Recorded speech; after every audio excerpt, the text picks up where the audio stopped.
विवेक विहार जैसी posh colony की एक कोठी के अंदर आग लग गई और आग के अंदर जिंदा जल के 9 लोग मारे गए, 9 लोग, जिसमें एक 1.5 साल का बच्चा था। सरकार की तरफ से जो अखबारों में, मीडिया में बात छपवाई गई वो ये थी कि भाई गलती तो कहीं ना कहीं उन्हीं लोगों की थी जो इसमें मर गए। उन्होंने ग्रिल लगवा रखी थी, उनके ऑटोमेटिक डोर थे जो लॉक हो गए, वो निकल नहीं पाए। सरकार की कोई गलती नहीं थी, जो मरा है उसकी ही गलती थी। ये वैसा ही है जैसे पालम के अंदर आग में जब 9 लोग मरे तो दोष उन्हीं लोगों के ऊपर डाल दिया गया कि मकान के नीचे जो दुकान थी उसमें सामान बहुत था, गलियां पतली थी। मगर इसके बारे में क्या करेंगे, ये तो कोठियां हैं, यहाँ तो चौड़ी चौड़ी सड़कें हैं। दोष कैसे डाला जा रहा है कि एक ही सीढ़ी थी ऊपर जाने की।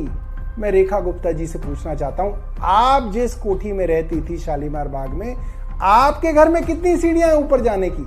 आशीष सूद जहां जनकपुरी में रहते थे, उनके घर में कितनी सीढ़ियां ऊपर जाने की? साहब, दिल्ली में लगभग हर मकान में एक ही सीढ़ी होती है ऊपर जाने की। आप क्या बात कर रहे हैं? मगर जो बात मीडिया के अंदर नहीं बताई जा रही, अखबारों के अंदर जिसको छिपाने की कोशिश की जा रही है, वो ये है कि जिसके मकान में आग लगी वहां के लोग ये कह रहे हैं कि गलती सरकार की है। कैसे है? फायर ब्रिगेड को फोन करने के करीब 20 मिनट बाद फायर ब्रिगेड पहुंची और उसके बाद भी फायर ब्रिगेड का काम शुरू नहीं हुआ। वो कम से कम 30 मिनट तक अपने इक्विपमेंट को सेटअप करते रहे, यानी कि 50 मिनट की देरी दिल्ली सरकार के फायर ब्रिगेड द्वारा की गई।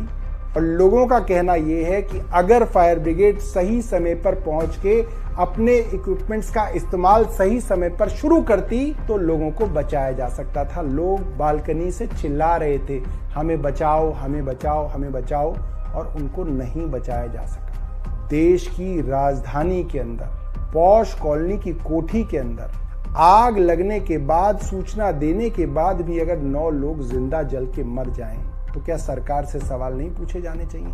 कुछ लोगों ने तो यहां तक कहा कि यह बात भी पूरी तरह से झूठ है कि वहां पे ऑटोमेटिक लॉक थे जिनके दरवाजे नहीं खुले, वहां पे कोई ऑटोमेटिक लॉक नहीं था, ये तक कुछ लोगों ने कहा है। तो क्यों सरकार द्वारा बार बार उन लोगों पर ही दोष डाल दिया जाता है जिनके साथ ये हादसा होता है?